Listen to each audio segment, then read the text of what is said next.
Assalamualaikum warahmatullahi wabarakatuh. Waalaikumsalam warahmatullahi wabarakatuh. Sebelumnya saya ingin mengucapkan terima kasih kepada Ibu Ayu selaku Kepala Sekolah RA Hidayah yang telah memberikan kesempatan untuk wawancara kali ini. Baik, di sini saya akan ingin bertanya tentang bagaimana manajemen pendidikan anak usia dini di sekolah RA Hidayah. Silakan. Mana kalau yang bisa Ibu bantu silakan. Iya, terima kasih Bu. Untuk menganalisis untuk kebutuhan peserta didik anak itu bagaimana cara guru menganalisis kebutuhan peserta didik di era Ya, bagaimana cara guru menganalisis kebutuhan peserta didik di era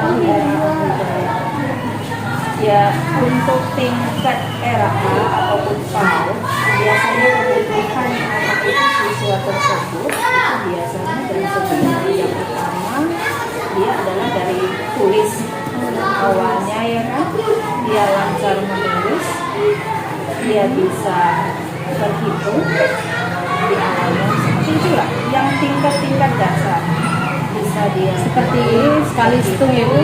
ya, seperti itu. Kemudian mengeja huruf-huruf seperti itu untuk tingkat dasarnya yang lebih dibutuhkan. Selanjutnya bagaimana nih melakukan perekrutan peserta didik, pendaftarannya itu bagaimana rekrutmennya? Kalau rekrutmennya nggak ada yang spesial, hanya berusaha itu ya membuka pendaftaran dengan ada formulir pendaftaran. Kemudian ya memang ada penentuan rekrutmennya itu untuk usia, tetap ada usia. Usia berapa dia? Usia itu dari 5 sampai 6 tahun. Yang udah cukup masuk SD. Iya, seperti itu. Yang mendekati usia masuk SD. Jadi ada usia-usia. Seperti itulah. Rata-rata dia lebih di usia untuk rekrutmennya. Selanjutnya bagaimana nih melakukan seleksi peserta didik jika ada yang masuk ke sekolah RA Hidayah? Itu bagaimana? Untuk RA seleksi sendiri ya, seleksinya itu enggak terlalu berlebihan, atau biasa saja, masih tetap menerima siapapun yang akan mendaftarkan anaknya, asalkan tetap sesuai dengan usianya. Sesuai. Berarti berpatokan sama usia. Usia. Tidak menggunakan IPK atau kayak perkembangan pertumbuhannya dia sudah bisa. Oh tidak, karena rata-rata awal anak itu kan memang kemampuan siswa itu tidak ada sama sekali. Jadi nanti kan dididiklah dia di sekolah ini. Jadi lebih di usia. Selanjutnya itu bagaimana bentuk perkenalan di orientasi di lingkungan sekolah? Perkenalan. Itu perkenalan siswa baru lah bahasanya dengan siswa yang RA ini ya, dengan guru-guru. Perkenalannya biasa ya kan, yang dasar-dasar biasa, ucapan salam seperti itu. Kemudian menyanyi lagu kecil-kecil dulu yang dasar sambil mengenalkan diri sang guru. Kemudian gurunya juga berinteraksi dengan siswanya, mengajak menanyakan namanya siapa, seperti itu, hal-hal dasar aja untuk perkenalan. Berarti masih bermain gitu ya? Iya, seperti itu. Untuk penempatan peserta didik itu bagaimana? Ataukah ada batasan untuk usia sini peserta didik penetapannya di sini? Iya. Untuk penetapan usia peserta didik itu ada pada saat sudah penerimaan pendaftaran, tentu kan akan diseleksi. Seleksinya ini adalah dari tingkat usia.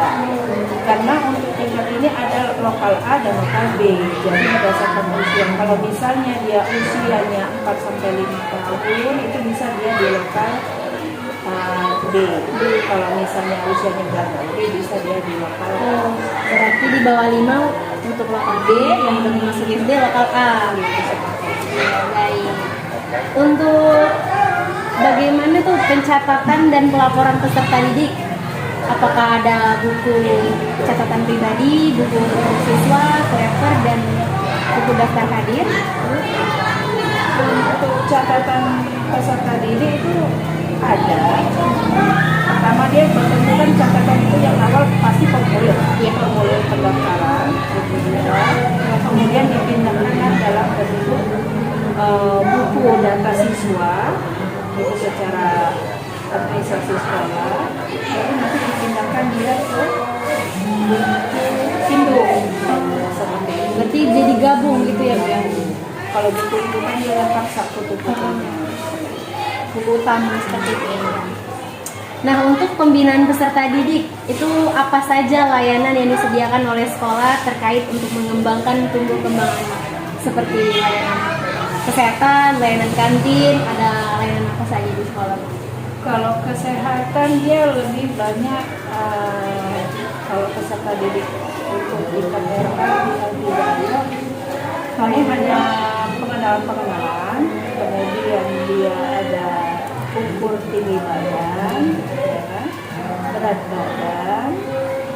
Kemudian alhamdulillah juga kebetulan untuk tingkat RA Hidayah ini ada bantuan dari Bantuan seperti apa itu? Ya kan? Yang sebulan 2 kali itu dapat nutrisi gizi. Tambahan gizi. Tambahan ada dia bubur, ada bubur kacang hijau kan, ada roti, kemudian ada susu seperti itu. Itu alhamdulillahnya ada bantuan juga. Jadi bisa tumbuh kembang jadi gizi. untuk layanan kantin, kesehatan, layanan lingkungan bermain itu ada? Kantin kita juga ada tersedia. Kemudian untuk lingkungan bermain kita juga ada tersedia. Ya, alhamdulillah ada beberapa alat permainan untuk menunjang sampai Tumbuh kembang anak. sampai untuk mandi bola juga ada, ya kan? Itu juga bisa membantu. Iya. Berarti lengkap ya Bu ya. Nah, untuk model pembelajarannya itu apa saja yang digunakan di sekolah yang dibuktikan dengan RPPH itu bagaimana? Kalau model pembelajaran itu lebih dia dibentuk misalnya mewarnai. Nggak, Abang masuk, Pak Kami aja dulu bilang ya. Kemudian dia di angka-angka, kemudian dia dibentuk bola, ya kan seperti itu ada bola gitu kan. Bisa kita lebih dia diwarna ataupun bentuk-bentuk balok, kubus seperti itu. Itu kegiatan pembelajaran itu sama persis yang di RPPH atau tidak? Insya Allah sama. Boleh saya lihat? Boleh. Oke, terima kasih Bu. Iya. Selanjutnya itu bagaimana evaluasi kegiatan peserta didik? Cara guru melakukan penilaian anak berdasarkan metode pembelajaran yang digunakan. Misalnya tuh guru melakukan metode bertanya jawab atau bercerita. Misalnya guru bertanya, anak itu menjawab. Lalu penilaian guru itu seperti apa? Atau memberi aplaus, bintang seperti nilai? Kalau dasarnya dari segi aja tugas lah, misalnya ya tugas rumah, ya itu biasanya dengan menggunakan bintang, ya kan?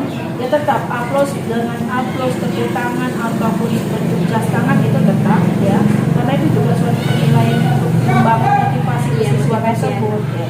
Itu tetap digunakan.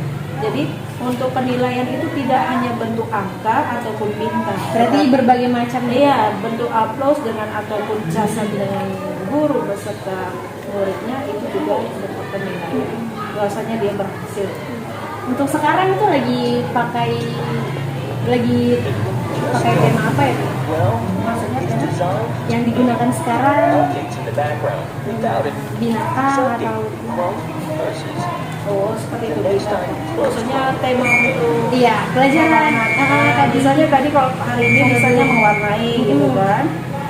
Dia temanya ya binatang, gambar misalnya laut, binatang laut, seperti itu. Menyesuaikan. Nah, kalau untuk ada siswa yang ingin pindah sekolah atau cabut sekolah itu bagaimana mutasinya?